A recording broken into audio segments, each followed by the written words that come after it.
वो कहानियाँ अधूरी जो न हो सकेगी पूरी, उन्हें मैं भी क्यों सुनाऊं, उन्हें तुम भी क्यों सुनाओ। वो कहानियाँ अधूरी जो न हो सकेगी पूरी, उन्हें मैं भी क्यों सुनाऊं, उन्हें तुम भी क्यों सुनाओ। चलो चलो यहाँ आ जाओ। डरो मत, डरो मत, आराम से, डरो मत।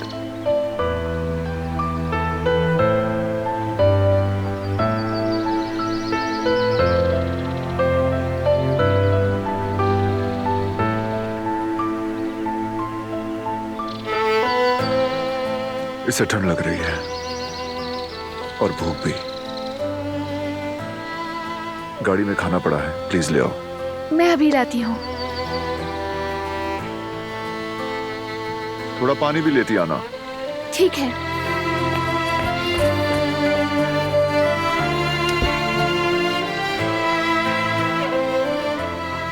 अम्मी कहाँ है तुम्हारी?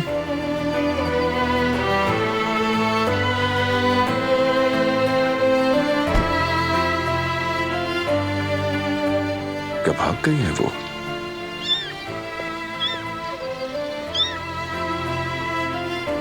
बस अभी हम तुम्हें खाना खिलाएंगे, तुम ठीक हो जाओगे।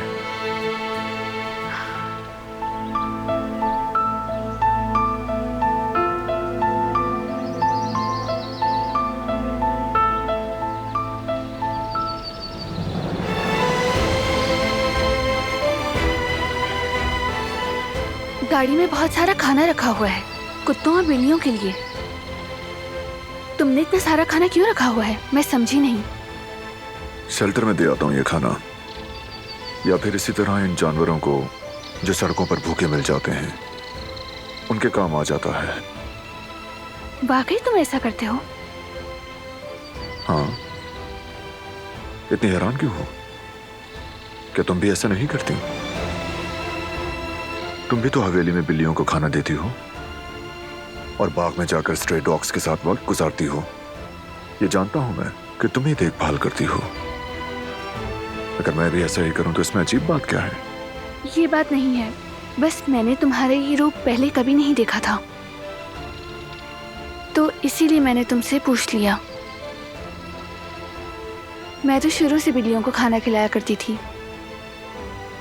मैंने तो तुम्हें हवेली में कभी बिल्लियों में दिलचस्पी लेते नहीं देखा, इसीलिए हैरत हुई। और लोग भी हैं वहां इनका ख्याल रखने वाले। सबसे पहले तो तुम, और अगर तुम नहीं तो हमारे बटलर अहमद चचा, कदर आपा, सभी उनकी देखभाल करते हैं। लेकिन इस तरह के बहुत से बेघर जानवर हैं, अगर कहीं से इनको खाना ना मिले तो शायद ये ऐसे ही मर खप जाएं। बिल्कुल सही कहा। पता है मुझे तकलीफ कब होती है? जब मैं किसी जानवर को भूखा देखती हूँ, हत्ता कि इस दुनिया में खाने की कोई कमी नहीं।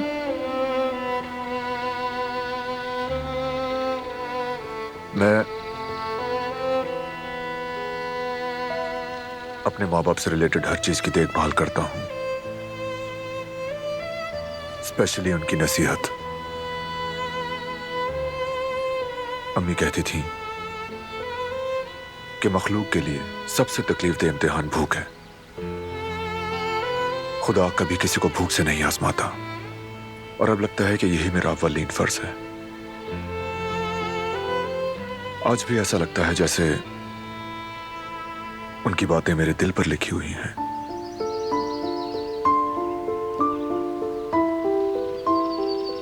और दूसरे फराइज की तरह ये भी मेरे लिए ये एक फरीजा ही है। कितनी खूबसूरत बात है ना? ये दुनिया सिर्फ हमारे लिए नहीं बनी, ये अल्लाह की तमाम मखलूक की भी जगह है।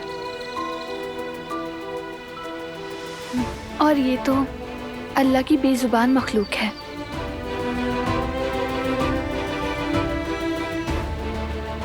और देखो ना, तुमने भी इनकी देखभाल को अपना मिशन बना लिया है। किसी दिन अगर तुम्हें मंजूर हो तो मैं भी तुम्हारे साथ शेल्टर चलना चाहूंगी। देखेंगे।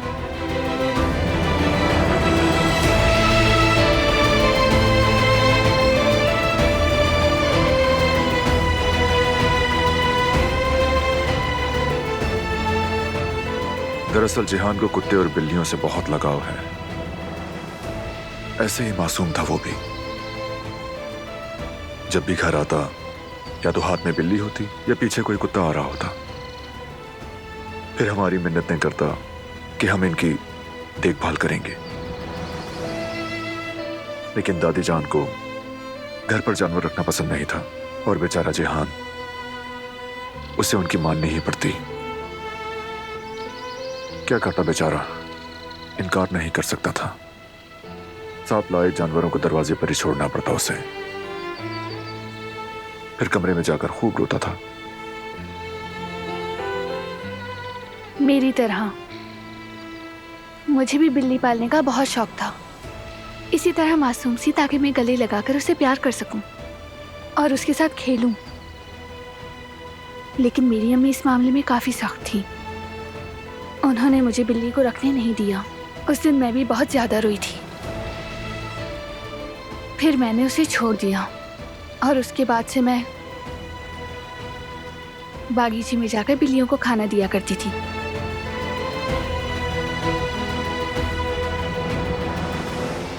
ये तो हमारी पुरानी बिल्ली जैसी लग रही है।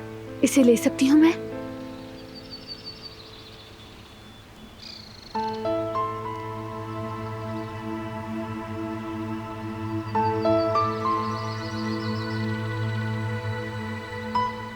एक दिन मैं और भाई रेस्टोरेंट के बाहर बैठ के बातें कर रहे थे और साथ सूरजमुखी के बीज खा रहे थे।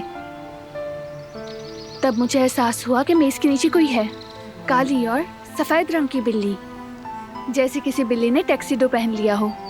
इतनी छोटी सी कि ठीक से म्याऊं भी नहीं कर पा रही थी। अजीब सी आवाज निकाल रही थी, म्याऊं करने की कोशिश कर रही थी। उस वक्त मैंने भाई की तरफ देखकर कहा, क्या हम इसे खाना दे सकते हैं? भाई ने कहा, जाहिर सी बात है, इसकी माँ इसके पास मौजूद नहीं। बेचारी मासूम सी इस दुनिया में बिल्कुल तन्हा थी और मेरे भाई का दिल बहुत नरम है। वो फौरन मान गए और उन्होंने उसका नाम सनफ्लावर रखा। बाद में वो हमारी फैमिली का हिस्सा बन गई। अम्मी का दिल भी जीत लिया उसने। सबके सामने कहती थी कि उसे नहीं चाहती, लेकिन अकेले में अक्सर हमने उन्हें प्यार करते देखा। उसे मेज के नीचे खाना भी दिया करती थी। ये अल्लाह की बड़ी ही खामोश मखलूक है। मोहब्बत अल्फाज की मोहताज नहीं होती। आपको सिर्फ दिलों के बीच एक बहुत ही मजबूत पुल बनाना होता है।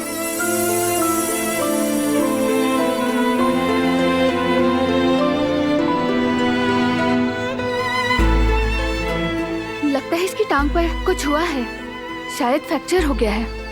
दिखाओ मुझे।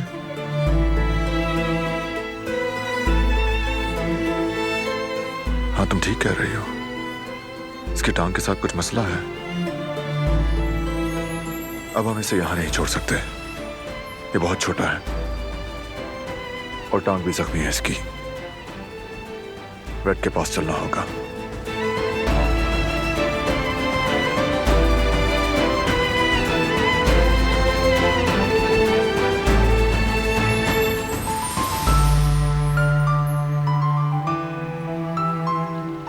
चलते हैं।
क्या हाल कर दिया है मेरा। मैं तुम्हें कभी माफ नहीं करूंगी, कभी नहीं।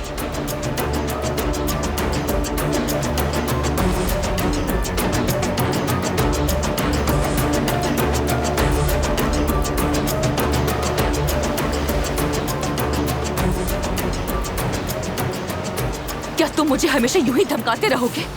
तुम्हारे इस दबाव से तंग आ गई हूं मैं। जब देखो मुझे फजूल कॉल्स करते रहते हो और मैसेजेस भी। ऐसे ही छोड़ दूं तुम्हें क्या? हमारा हिसाब बराबर नहीं हुआ।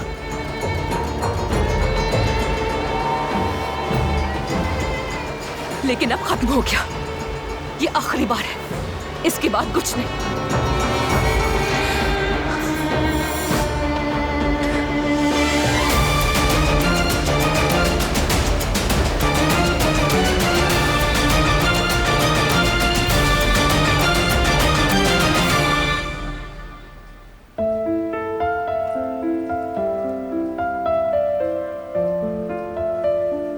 शुक्र है गहरी चोट नहीं आई उसे।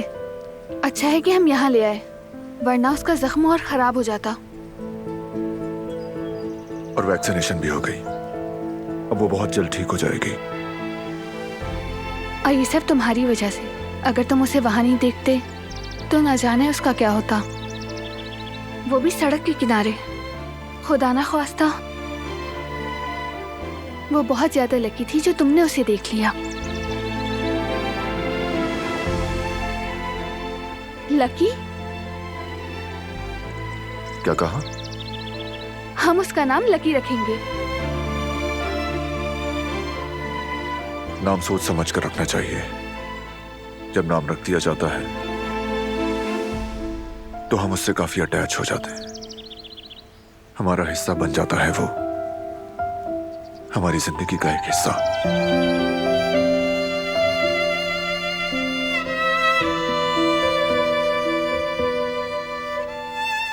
अब आगे उसका क्या होगा? यानी जब वो बेड के पास से आ जाएगी? मालूम नहीं। काश कि हम उसके लिए घर ढूंढ सकते। वो सड़कों पर नहीं रह सकती, वो भी इतनी ठंड में। हमें बेड से कहना चाहिए कि वो उसके लिए घर तलाश करें।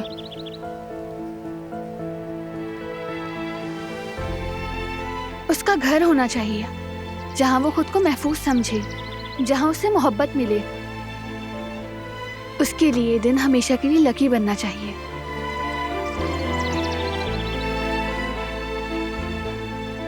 अरे चलो मैं तुम्हें ड्रॉप कर देता हूँ।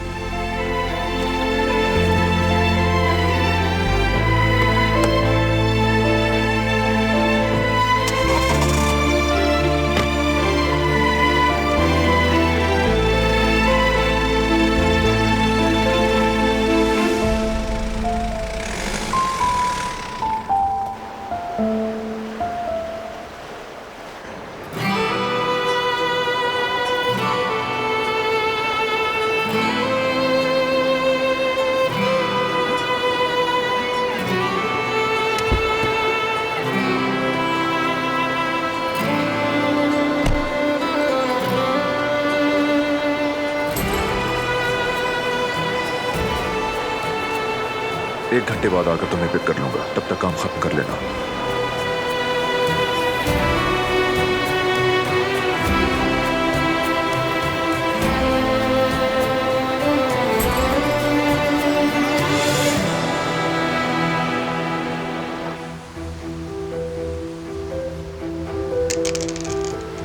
आज मेरा लक बहुत अच्छा चल रहा है। आज मैं जीत कर रहूंगा, देखना।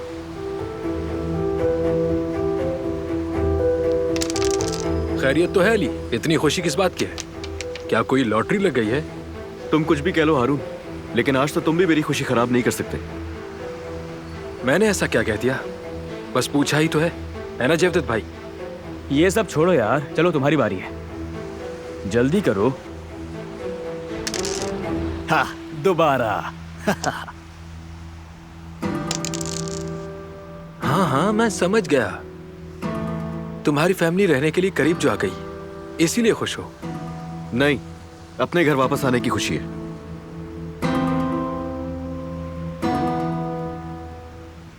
खुश आमदीद ज़मरुद। शुक्रिया भाई। हारून, तुम्हें खेलना है या नहीं? यहाँ ध्यान दो। चलो। हाँ। ला, बाकी मैं कर दूं। रहने दो, मैं खुद कर लूंगा, तुम थक जाओगी। ठीक है।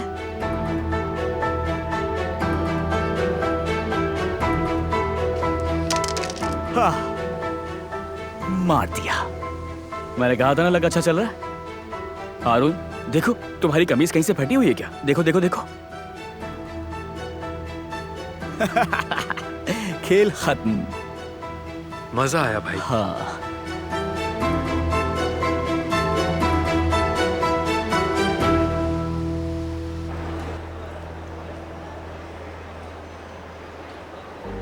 दिलान, कहाँ थी तुम यार? हम तो फिक्र में मर ही गए थे। तुम ठीक तो हो ना? मैं ठीक हूँ आयशा, फिक्र मत करो। मैं सर से मिलने आई हूँ, वो क्लास में है, बस उन्हीं का इंतजार कर रही हूँ। क्लास खत्म होने में बस थोड़ा सा ही वक्त रह गया है। तुम्हें देखकर बहुत खुशी हुई, बहुत याद आ रही थी तुम्हारी। सुना है तुम्हारी शादी हो गई है बारान काराबे के साथ, क्या ये सच है? सच है। मुझे तो यकीन ही नहीं आ रहा। तुम तो मास्टर्स करने के लिए बाहर जा रही थी ना? हम सब हैरान हो गए थे। तुम तो शादी के नाम से भी दूर भागती थी। ये अचानक फैसला कैसे कर लिया तुमने? कहीं मोहब्बत का चक्कर तो नहीं था? हम इस टॉपिक पर बाद में बात करेंगे। मुझे अभी स्टूडेंट अफेयर ऑफिस जाना है। चलो ठीक है, मैं भी क्लास में जा रही हूँ। फ्री होकर तुमसे बात करती हूँ। कहीं जाना मत। मिलते हैं।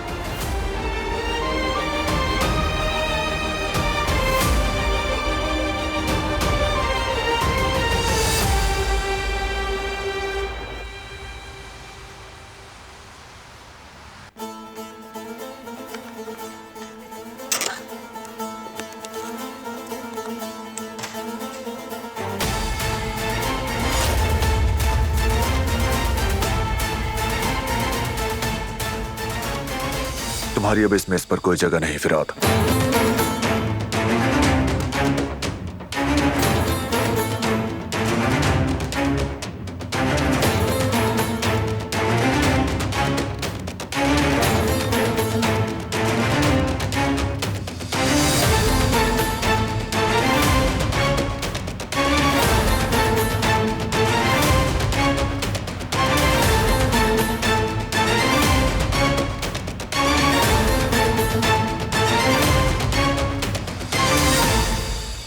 ठीक है।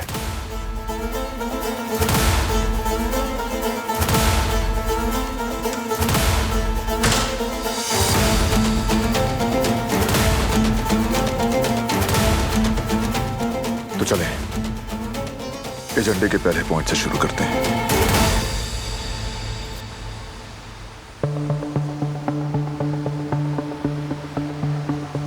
खैरियत तो है हारून?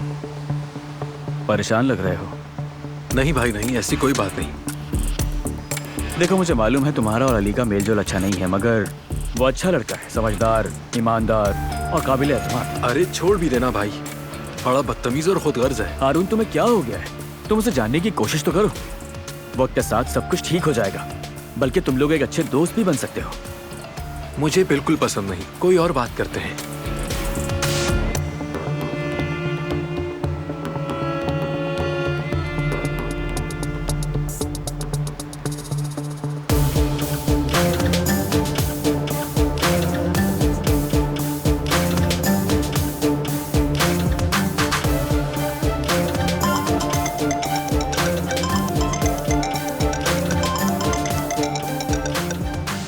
भाई मुझे फौरन जाना होगा, अम्मी की कॉल है। बाद में मिलते हैं। ठीक है ठीक है, मैं भी जाकर किचन देख लूं। मेरा सलाम देना।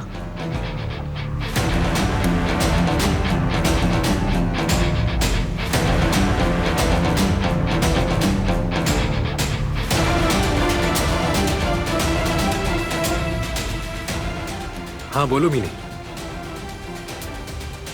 ठीक है, मैं आ रहा हूं। अब देखते हैं अली साहब कि कौन किस पर भारी पड़ता है। अली,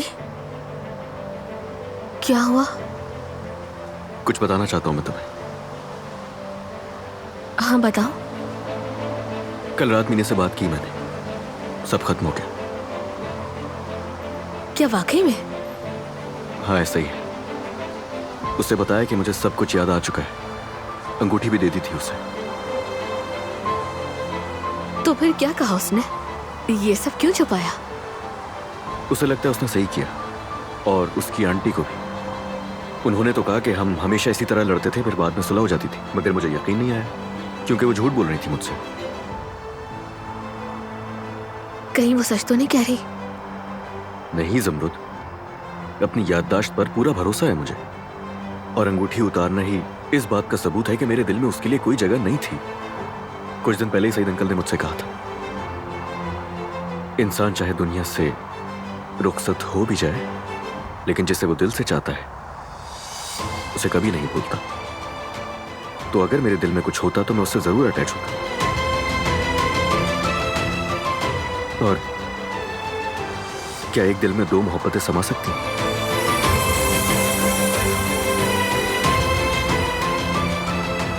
मेरा दिल बस सिर्फ एक ही शख्स के लिए धड़कता है,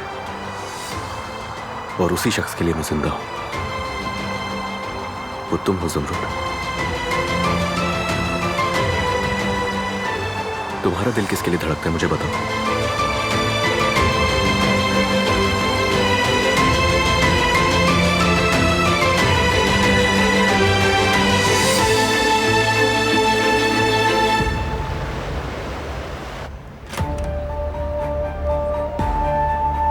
ओहो दिलान, खुश आमदीद। बहुत शुक्रिया सर आपका। आप ठीक है ना? हाँ मैं ठीक हूँ, तुम सुना? मैं भी बिल्कुल ठीक हूँ सर। सही उनकी तमाम रिपोर्ट्स हैं जिनके बारे में मैंने आपसे बात की थी। ये फाइल है।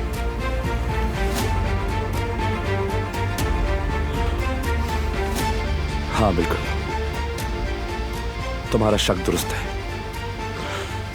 इस फाइल को देखकर कुछ ऐसा लग रहा है जो मेयार के खिलाफ है, लेकिन हतमी तौर पर कुछ कहने के लिए पेशेंट को चेकअप के लिए लाना होगा। अगर तुम कुदरत साहब को मेरे हॉस्पिटल ले आओ तो फिर डिटेल में बात होगी। दरअसल ऐसा तो कुछ जाती वजूहात की बिना पर मुश्किल है, बल्कि नामुमकिन है। क्या कोई और रास्ता नहीं है? क्या हम कुछ और नहीं कर सकते? तुम्हें इस सवाल का जवाब मालूम है? I am sorry Dylan. Patient का मुआयना किए बगैर बताओ डॉक्टर मैं मजीद कुछ नहीं कह सकता। हमें कई और टेस्ट और मुआयने अच्छी तरह से करने होंगे, क्योंकि उसके बगैर हम सिर्फ अंदाजों पर ही बात कर पाएंगे दिलान।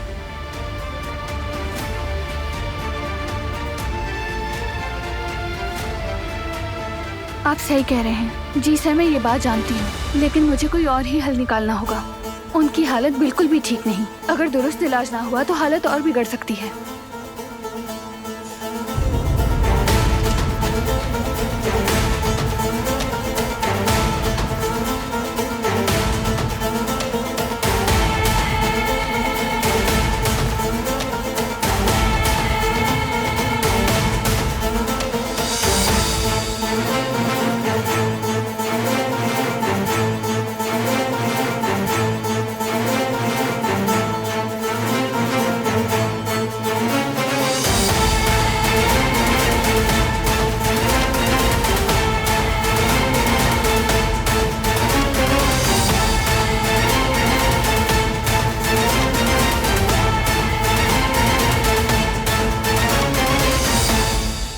जैसा मैंने कहा, मुझे पेशेंट को खुद देखना होगा। मामला थोड़ा डिफिकल्ट लग रहा है। अगर तुम तैयार हो तो मैं आज शाम 5 बजे तक यहीं पर हूं। ठीक है सर, आपका बहुत शुक्रिया।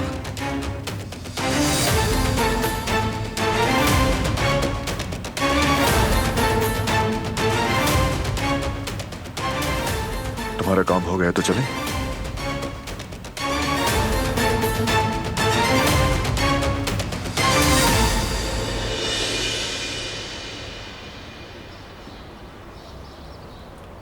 सुन रहा हूं ज़मरुद, तुम मेरी बात का जवाब नहीं दोगी क्या?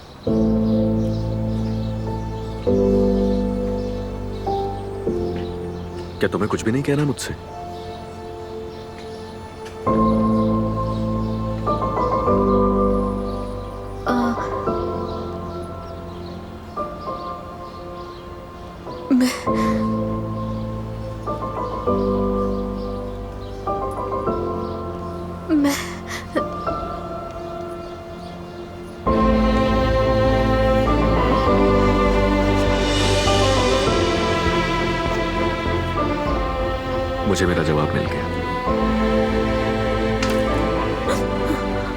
अरे क्या हुआ, डरा ही दिया।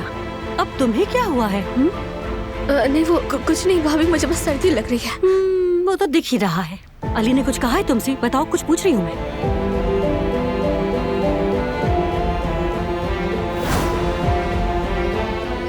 मेरा दिल सिर्फ उसी शख्स के लिए धड़कता है। किस सोच में पड़ गई तुम? कुछ नहीं भाभी, मुझे प्लेट उठानी है।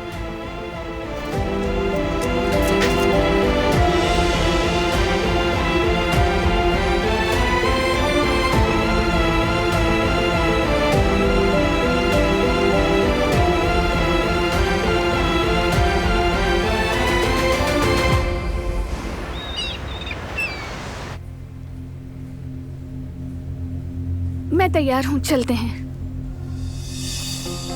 ये साहब कौन है? ये प्रोफेसर मतीन है। इनसे ही हम मुलाकात हो गई। दिलान, ये साहब कौन है? मारान काराबे, इनका शौहर।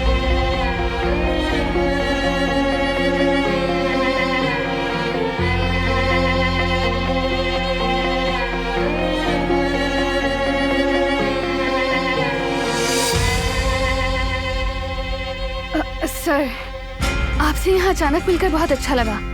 मैं आपको मजीद मसरूफ नहीं रखना चाहती।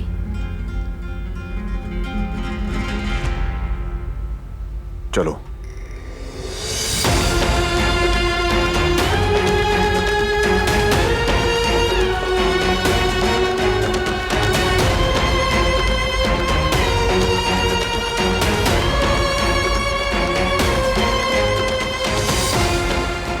कौन है ये मतीन? मैंने कहा ना, हमारे प्रोफेसर डॉक्टर हैं। चलो।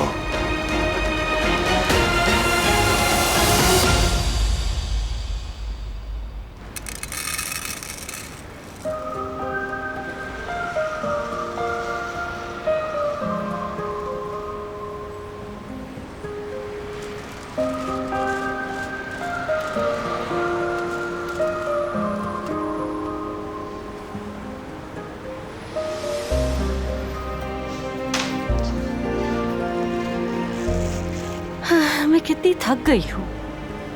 ओहो, दोनों तरफ आग बराबर की लगी है, लेकिन इन्हें कोई खबर नहीं।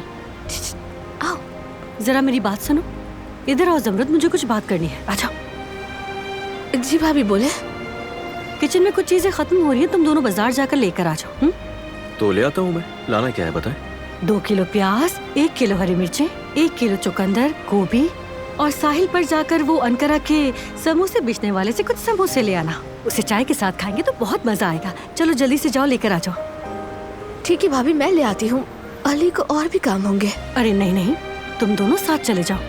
इस बहाने साहिल की ताजी हवा भी खा लोगे।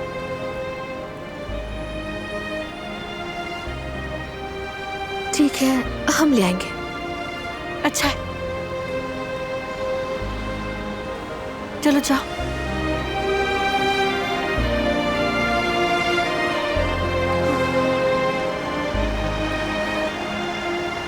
सही से लेना सौदा, ठीक है?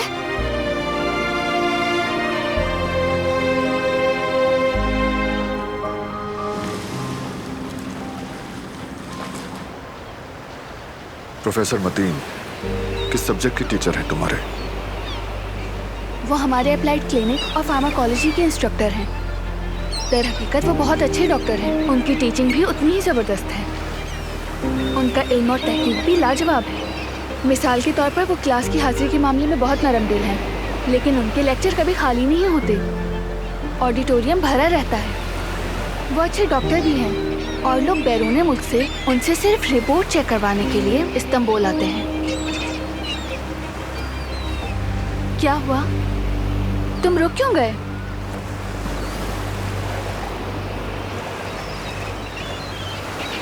क्या हो गया है? झूठ बोल रही हो तुम उससे इत्तेफाकन नहीं मिली थी।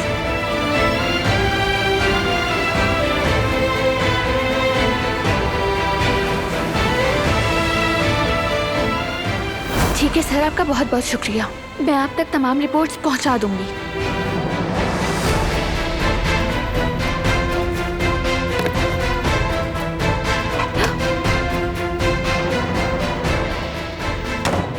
मैंने नंबर डिलीट नहीं किया, अल्लाह करे ये ना देखे।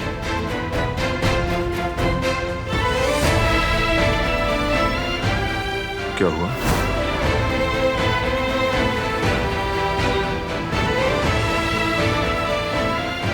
अब सच सच बताओ, क्या काम था तुम्हारा उसके पास?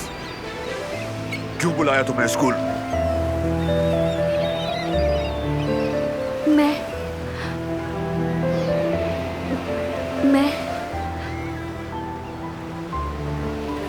हाँ, मैंने मतीन सर से बात की थी। मैंने उनसे तुम्हारे बाबा का जिक्र किया। उन्होंने रिपोर्ट देखने की ख्वाहिश जाहिर की, और अगर मुमकिन हो तो तुम्हारे बाबा को भी। तुम होती कौन हो जो अपनी मर्जी से फैसले कर रही हो? पहले मेडिसिन और अब ये। मेरी नीयत बुरी नहीं। तुम क्या करने की कोशिश कर रही हो? मेरी बात क्यों नहीं सुनती हो तुम? समझती क्या हो तुम खुद को? मैं सिर्फ तुम्हारे बाबा की मदद करना चाहती थी। मेरे बाबा को तुम्हारी मदद की कोई जरूरत नहीं, बस करो। अब कुछ मत करना।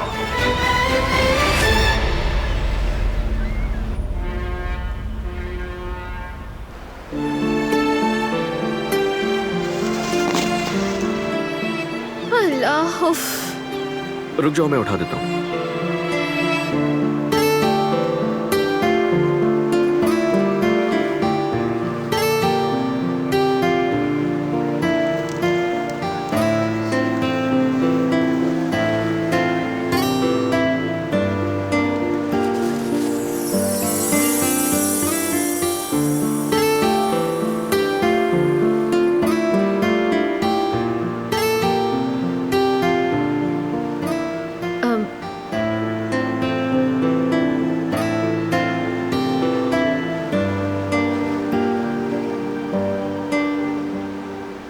शायद हमने सब उठा लिया है। हाँ, सब उठा लिया, बस यही था।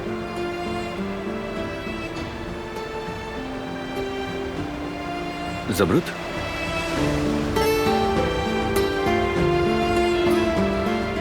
तुमने जवाब नहीं दिया अभी तक।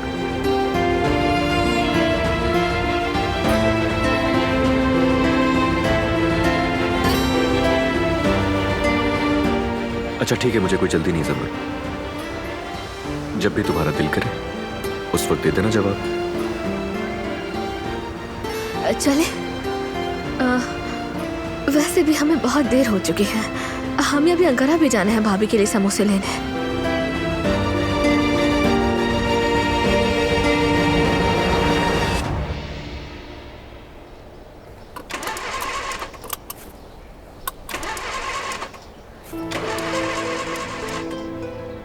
तुमने अपना सीट बेल्ट नहीं लगाया हुआ। लगा लूंगा। मैं तो बस तुम्हें याद दिला रही थी।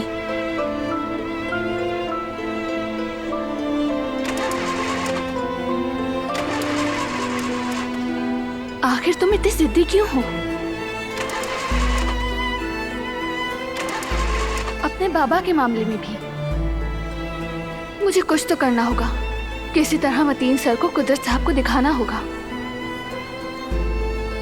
अब इससे क्या हो गया? क्या हुआ? स्टार्ट नहीं हो रही। इंजन खराब हो गया? ऐसा ही लगता है। तो फिर अब क्या करेंगे?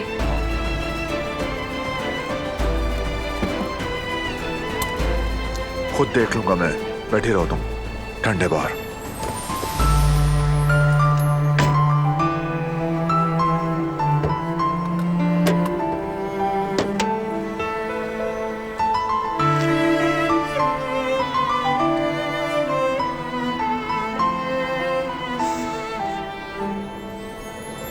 ठीक होने में थोड़ी देर लगेगी। यहाँ पास में एक कैफे है, तुम वहां चली जाओ। मौसम ठंडा है। जरूरत नहीं, मैं यहीं पर ठीक हूँ। जैसे तुम्हारी मर्जी, बस गाड़ी से मत निकलना, ठंड लग जाएगी।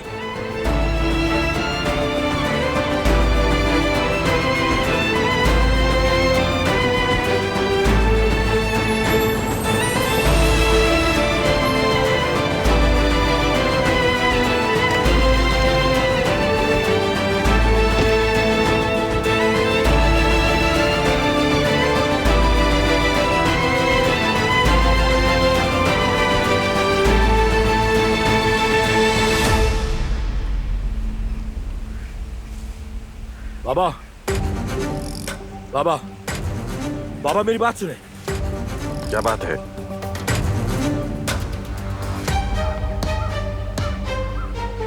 बाबा, बारान सबके सामने आपके बेटे को मुझे नीचा दिखा रहा है और आप खामोश हैं। आप कुछ कहते क्यों नहीं? क्यों चुप हैं आप अब तक? मैं आपका बेटा हूं, आप फिर हिमायत क्यों नहीं करते बाबा? क्या तुम मुझसे हिसाब मांग रहे हो? तुम्हारी इतनी जरूरत, अब तुम अपने बाप से हिसाब मांगोगे? मैं जवाब दूं तुम्हें? अब तक जो कुछ हुआ तुम्हारी वजह से हुआ है, तुम्हारी नाअहली की वजह से ये सब हुआ है। बाबा मेरी बात सुनो। चुप रहो, चुप। आज तक क्या किया है तुमने? कोई तो ऐसा काम करो कि मेरा सीना फख्र से चौड़ा हो जाए। जाओ और अपने बाप का नाम रोशन करके दिखाओ। लेकिन तुमसे ये सब नहीं होगा, कुछ नहीं होगा।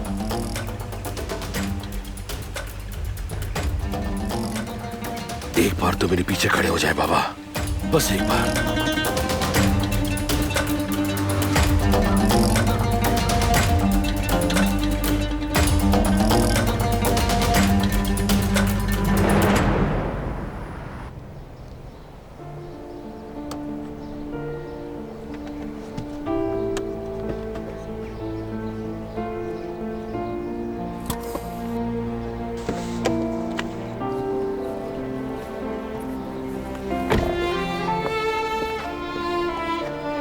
कुछ हुआ कि नहीं?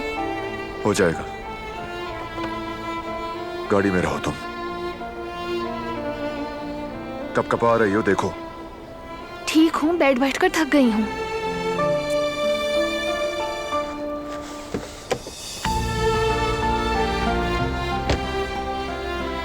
अपनी जिद की वजह से मुश्किल में मत डालो मुझे।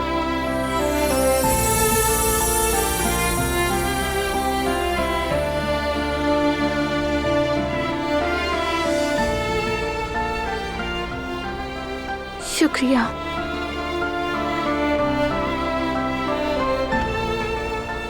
तुम किसी मैकेनिक को कॉल क्यों नहीं करते? मैकेनिक को आने में 2 घंटे लगेंगे। मुझे ऐसा नहीं लगता।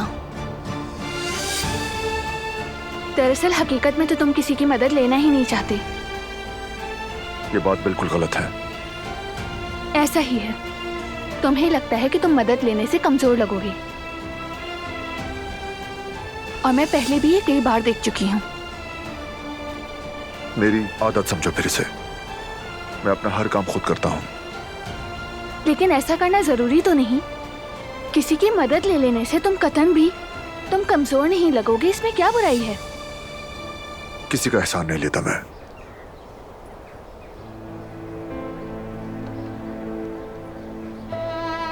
बात किसी के एहसान की नहीं है, इंसानी ताल्लुक की है। किसी से मदद लेने से तुम छोटे नहीं हो जाओगे, ये तो तुम्हें बेहतर आदमी बनाएगा। ताल्लुकात अच्छे होंगे। लेकिन मैं तुम्हें समझती हूँ। तुम्हें ये सिखाया नहीं गया। तुम तो कबीले के सरदार हो। तुम्हारे कंधों पर बहुत बड़ी जिम्मेदारियां हैं और तुम उसे अच्छी तरह निभा भी रहे हो। और हर कोई तुमसे हर चीज को हल करने की तवक्को भी रखता है, जो तुम अच्छी तरह करते भी हो। लेकिन तुम भी तो इंसान ही हो ना। हर बार हर चीज को हल नहीं कर सकते। जैसे तुम दूसरों की मदद करते हो, वैसे ही दूसरों से मदद भी ले सकते हो। इसमें कोई बुराई नहीं है। मसलन तुम्हारे बाबा, तुम इसीलिए गुस्सा हो ना क्योंकि उनके लिए मैं आज डॉक्टर मतीन से मिली। तुम्हारे लिए किसी दूसरे की मदद को कबूल करना बहुत मुश्किल है। ठीक समझा तुमने मुझे। सही कहा कि मैं एक मगरूर आदमी हूं जो किसी से मदद नहीं मांगता। लेकिन तुम कैसी इंसान हो? तुम क्यों हर मामले में दखल देती हो, उस वक्त भी जब कोई तुमसे मदद मांगना ही नहीं चाहता? क्यों बिला वजह दूसरों की निजी जिंदगियों में घुसी रहती हो तुम? मैं तो बस सब सही करने की कोशिश कर रही हूँ ताकि तुम्हारे बाबा ठीक हो जाएं।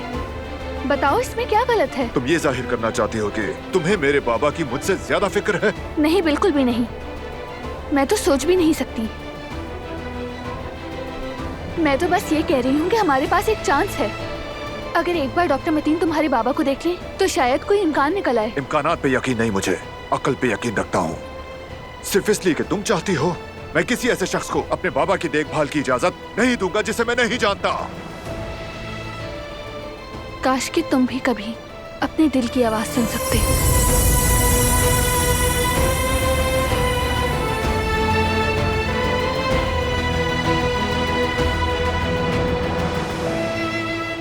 हर चीज अकल से नहीं तोल सकते। बाज दफा हमें अपने दिल की भी सुननी पड़ती है।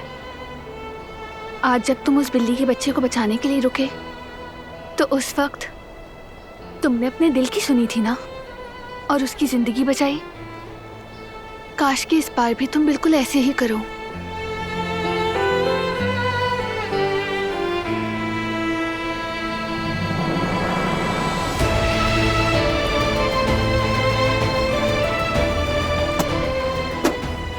हो गई ठीक गाड़ी, जाओ बैठो अंदर।